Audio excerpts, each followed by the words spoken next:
नमस्कार। फिर से एक बार स्वागत है मेरे चैनल पर। मैं हूं राज। आप देख रहे हैं हाईवे नाइट।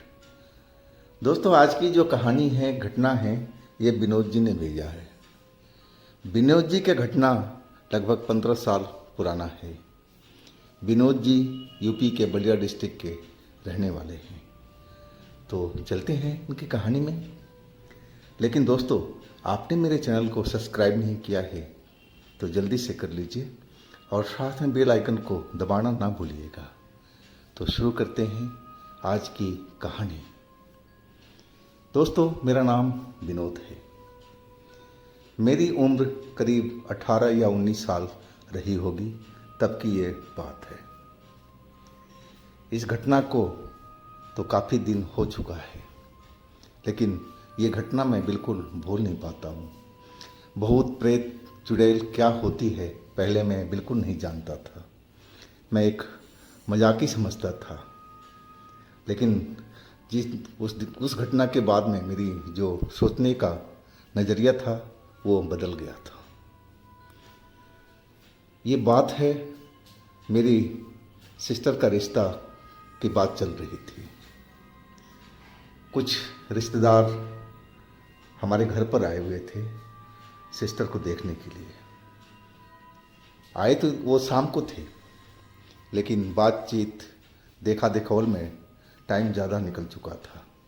अब वो थोड़ा दूर गांव के रहने वाले थे, तो मेरे पिताजी ने उनको रोक लिया था कि आप कहाँ जाएंगे, सुबह जाइएगा। वैसे रिश्ता लगभग पक्का ही हो चुका था मेरी सिस्टर का। हम लोग को भी खुशी थी कि चलो अच्छे घर में हमारी बहन जा रही है। पिताजी भी खुश थे और पिताजी मेरे को बुलाए कि विनोद, थोड़ा इधर आ जा बेटा, अकेले में। मैंने पता नहीं क्या पिताजी बोलने वाले हैं। वो मुझे अकेले में ले गए। बोले, बेटा तेरे को मालूम है कि दारू वगैरह कहाँ मिलती है? मैंने कि वो तो मिलती है, मुझे पता है, किसको चाहिए? अरे वो रिश्तेदार आए हुए हैं ना, उनमें 2 आदमी कहते हैं कि थोड़ा कुछ हो जाए। अब बेटा हम लोग तो जानते नहीं, मैं तो कुछ पीता होता है नहीं। यानी मैं अपने बेटे से पूछता हूँ कहाँ पर मिलेगी, वो ज़रूर प्रबंध करा देगा। तो बेटा तू जा, आप कुछ प्रबंध करके लिया इनके लिए। अब रात तो काफ़ी हो चुकी थी, करीब 9 बजे का टाइम हो रहा था। मेरे पास में बाइक थी। मैंने कहा ठीक है पिताजी, मैं कोशिश करता हूँ अगर मिल जाए तो। घर में खाना बन रहा था और रिश्तेदार सिर्फ दारू के लिए बैठे हुए थे कि दारू आ जाए तो इसके बाद में खाना खाएंगे। मैं बाइक लेकर के अब चल पड़ा था। वो जो जगह थी शहर में थी, शहर का कस्बा ही था और वहाँ से कम 5 किलोमीटर दूर था मेरे गांव से। मैं जल्दी जल्दी में किसी को साथ में बिठाया नहीं, मैं अकेले ही निकल पड़ा था कि कहीं जाऊं तो लेट ना हो जाए। मैं उस जगह पर पहुंचा जहां वो ठिकाना था दारू का। दारू तो हमें मिल गया था। मैं 2 बोतल दारू रख करके और मैं वापसी के लिए मुड़ गया था। तभी मुझे ध्यान आया कि कुछ दारू के साथ में इनको चखना मखना भी चाहिए, तो क्यों ना यहीं से ले लें। और मैंने सारा प्रबंध वहीं से करके अब निकल पड़ा था बाइक लेकर के। जब मैं गांव के आधे रास्ते पर आ गया था, वहाँ पर दोनों साइड में बड़े बड़े पेड़ बगीचे लगे हुए थे और लोग कहते थे कि वहाँ पर भूतों का वास है, भूत वहाँ पर रहते हैं। लेकिन हमने तो आज तक कभी नहीं देखा था। है कि हम इस रास्ते से तो कस्बे में आते जाते रहते थे। देर रात तक हम गए हैं बाइक से, लेकिन हमें कोई भी भूत नज़र नहीं आया। मैं उसे एक मजाक ही समझता था कि लोग बाग झूठ मूठ का अफवाह फैलाते हैं और कुछ नहीं है। लेकिन थोड़ा दिल में एक घबराहट सी थी उस जगह पर, सुनसान जगह पर पहुंच करके, क्योंकि रोड पर कोई दिख नहीं रहा था, हर तरफ सन्नाटा फैला हुआ था, लेकिन मैं अपने मन को कड़ा किए हुए और आगे अपना बाइक चलाता जा रहा था। जब उस जगह पर पहुंच गया जहाँ पर लोगों ने बताया है, वहाँ पर मेरा दिल तेज तेज धड़कने लगा था। पता नहीं क्यों मेरे मन कह रहा था कि यहाँ कुछ न कुछ होने वाला है। मेरे मन का यही कहना था, लेकिन मैं अपने मन की बात बिल्कुल नहीं सुन रहा था और मैं अपना उस जगह से निकलने की कोशिश में था कि जल्दी से जल्दी उस जगह को मैं पार कर जाऊं।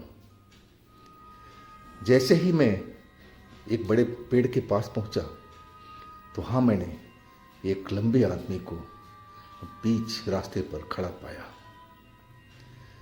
वो लंबा आदमी कुछ ज़्यादा ही मुझे लंबा दिख रहा था।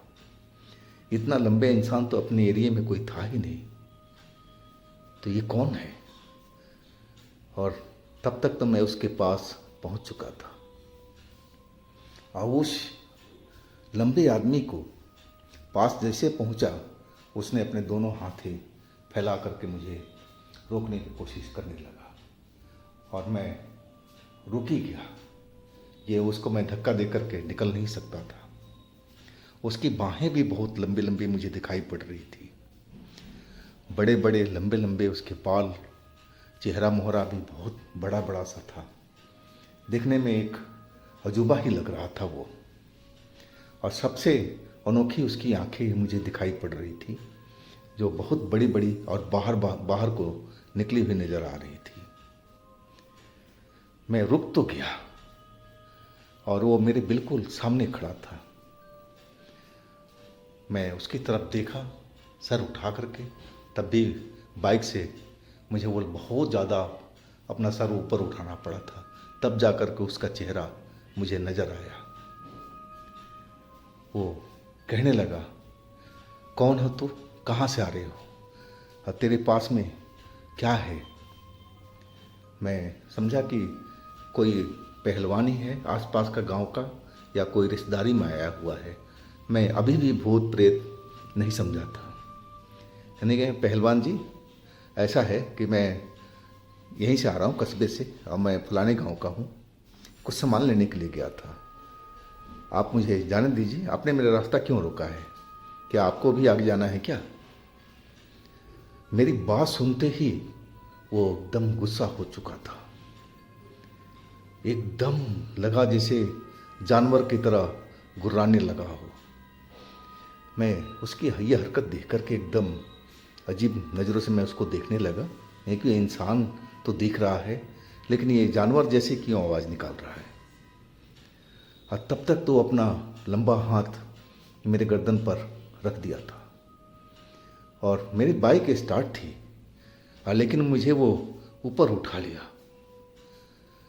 जैसे ही ऊपर उठाया, मेरी बाइक नीचे गिर गई और उसमें जो 2 बोतल दारू था, वो दारू टूट गया और उसकी बदबू हर जगह पर फैल गई। और वो इंसान लंबा वाला अब मुझे दूर फेंक दिया था एक झटके में, और जल्दी से मेरी बाइक के पास में जहाँ मेरा थैला गिरा था, जहाँ पर वो बोतल टूटी थी, और वो पहुँच गया था और गटागट जैसे उठा करके वो पीने लगा हो अपने हाथों से, मुंह से, एकदम जैसे वो झुक गया था। मुझे कुछ समझ में नहीं आ रहा था कि कर क्या रहा है ये, लेकिन इतना तो मुझे समझ में आ गया था कि ये जो दारू गिरी है, टूटी है, शायद वो पीने का कोशिश कर रहा है। अब मैं तो दूर गिरा हुआ था, उसने मुझे फेंक रखा था। अब मैं उससे लड़ नहीं सकता था, क्योंकि वो मुझसे काफ़ी शक्तिशाली था। और तभी मुझे नहीं लगा था कि वो कोई प्रेत है, भूत है, ऐसे कोई, इसे हमें उलझना नहीं चाहिए। और मैं गुस्से से उठ बैठा था और उठते ही बोलने लगा, तुम्हारी कैसी हिम्मत हुई कि तुमने मुझे बाइक से उठा करके दूर फेंका? क्या तुम जानते नहीं हो कि हम किस गांव से हैं? अभी हम जा रहे हैं गांव पर और गांव से लोगों को बुला कर ला रहे हैं, अब फिर तुम्हारी खैर नहीं होगी। तुम अपने आप को समझ क्या रखा है? क्या तुम यहाँ का रोड के दादा हो? आते जाते लोगों को तुम दादागिरी दिखाओगे? मैं जाने क्या क्या गुस्से में उसको बोले जा रहा था, लेकिन वो चीज़ जो अपना वो दारू पीने के चक्कर में नीचे झुका हुआ था, और तब मैंने देखा कि एक ही बोतल शायद टूटी थी, कि उसके दूसरा बोतल उसके हाथ में था, और वो खड़ा होकर के वो बोतल को चुटकियों में खोल दिया और सीधा अपने मुंह से गट गट गट गट लगा करके पीने लगा। मेरा तो खून खौल उठा था। अब मैं अपने रिश्तेदारों को क्या दूंगा? अब फिर मैं बहुत गुस्से में आ गया था, और उससे मैं जा कर के टकरा ही गया कि लाओ मेरा बोतल मुझे दे दो। अब फिर तो वो जैसे ऐसा मेरे को थप्पड़ लगाया था कि मेरे तो आंखें ही बंद हो गई थी। मैं एक ही झटके में बेहोश होकर के रोड पर गिर चुका था, और तब उसकी हंसी मैं थोड़ी ही सुना था। वो बहुत ज़ोर से हंसा था, बेहोश होते होते मैंने यही सुना था। अब फिर तो मुझे होश ही नहीं था कि मेरे साथ में क्या हुआ। जब मेरी आँख खुली तो एक वहाँ पर गाड़ी खड़ी हुई नज़र आई। वो गाड़ी वाले 3 लोग थे और मुझ पर झुके हुए थे और मुझे उठाने की कोशिश कर रहे थे। एक ने मुझे पहचान लिया, वो पड़ोसी गांव का ही था और हम कभी कभी मिला करते थे बाजार वगैरह में, तो वो मुझे अच्छी तरह से जानता था। वो कहने लगा, विनोद तुम्हारे साथ में क्या हुआ? ये क्या तुम्हें किसी ने मारा? यानी कि हाँ भाई, मेरे साथ में ऐसा ऐसा घटना हुआ। तब तक मैं उठ करके खड़ा हो गया था, और उसमें जो 2 आदमी थे उसमें एक आदमी बुजुर्ग था। जैसे ही मैंने सारा बात बताया, वो आदमी कहने लगा कि भाई यहाँ से चलना चाहिए, ये वही आदमी है, वही शैतान है, जल्दी से निकला जाए इस जगह पर, रुकना, खतरे को बुलावा देना है। वो डर गया था बिल्कुल, और मेरे को समझ में नहीं आ रहा था। और तभी वो बुजुर्ग आदमी मेरे कान के पास में आके बोला कि मालूम है तुम्हारे साथ में क्या घटा है? नहीं, वो वही भूत है जिसके बारे में हर जगह पर अफवाह है कि यहाँ पर ये रहता है, और वही तुम्हारे सामने में आकर खड़ा हुआ था। अब जल्दी से आप यहाँ से निकलो, नहीं तो और भी कुछ हो सकता है।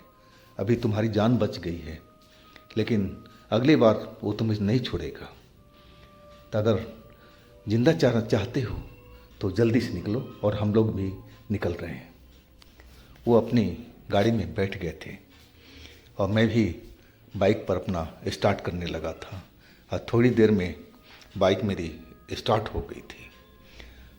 मुझे डर तो बहुत लगा कि जो मैं अफवाह सुन रखा था, क्या वो वही भूत था जिसके बारे में लोगों ने बताया था। हम सभी अब वहाँ से निकल पड़े थे। मैं जब अपने घर पर पहुँचा तो मेरा जो तबीयत था बिगड़ने लगा था। घर तो मैं कैसे तैसे पहुँच गया। बाइक खड़ा की तो रिश्तेदार अभी भी बैठे हुए मुझे नज़र आए। अभी भी वो खाना नहीं खाए थे, शायद वो दारू का इंतज़ार कर रहे थे। और मेरी हालत देख करके जैसे बाइक खड़ा किया, मेरे पिताजी दौड़े आ गए। अरे बेटे क्या हुआ? मैं जल्दी से बोलने लगा, पिताजी उस जगह पर मुझे वो आदमी मिला था लंबा वाला, और उसने मेरे साथ में ऐसे ऐसे काम किया है। अब मेरे पिताजी जैसे एकदम डर गए थे। बोले, बेटा छोड़, तू जिंदा आ गया वही काफ़ी है। बेटा ये वही प्रेत है जो लोगों को कभी कभी दिखाई पड़ता है। शुक्र मना कि तुझे वो जिंदा छोड़ दिया, और वो दारू ही तुम्हारा ले गया, नहीं तो वो तुम्हारा जान भी ले सकता था। भगवान की प्रार्थना कर बेटा कि हम तो बिल्कुल सही सलामत अपने घर लौट आया। और वो भी हाथ जोड़ करके भगवान से प्रार्थना करने लगे। रिश्तेदारों ने सुना तो वो भी अचंभे में आ गए थे, और वो दारू फारू सब भूल गए थे। वो कहने लगे कि बेटा जाने दो, हम लोगों से गलती हुई, इतनी रात को आपको जाना नहीं चाहिए था, आपको बिल्कुल नहीं जाना चाहिए था। लेकिन वही रिश्तेदार थे जो दारू के लिए अभी तक खाना नहीं खाए थे। दोस्तों, ये घटना को मैं कभी भूल नहीं पाता हूँ। जब भी याद आता है तो मैं सिहर जाता हूँ। और ऐसे ही घटना हुआ था कुछ दिन के बाद में हमारे गांव के लड़के के साथ में। उसके साथ में सेम ऐसी कहानी हुई थी और वो बेचारा तो बेहोश मिला था बिल्कुल। सुबह में जब आते जाते लोगों ने देखा था तब उसकी नज़र पड़ी थी उस पर, तब पता लगा था कि ये हमारे गांव का ही है और वो भी बच गया था। और तब से हम लोग देर रात उस रोड पर निकलते नहीं थे। तो दोस्तों, ये थी कहानी आज की। अगर आपके पास भी इस तरह के कोई अपनी घटना है तो आप मुझे इंस्टाग्राम पर या मेरे व्हाट्सएप नंबर पर ज़रूर शेयर कीजिएगा। मेरे चैनल को सब्सक्राइब कीजिएगा, लाइक कीजिएगा। और साथ ही दोस्तों, मेरे दूसरे चैनल पर भी जाइए, उनमें भी अच्छी अच्छी कहानियाँ हमने डाली हुई है जो बेहद आपको पसंद आएगी। उन कहानियों का भी मज़ा लीजिए। चैनल का लिंक मैं नीचे में डिस्क्रिप्शन बॉक्स में दे रखा हूँ, तो एक बार ज़रूर जाइएगा हमारे चैनल पर। फिर दोस्तों मिलते हैं अगले दिन कुछ ऐसी ही घटनाओं में। आप लोग अपना बहुत ही ख्याल रखिएगा। नमस्कार।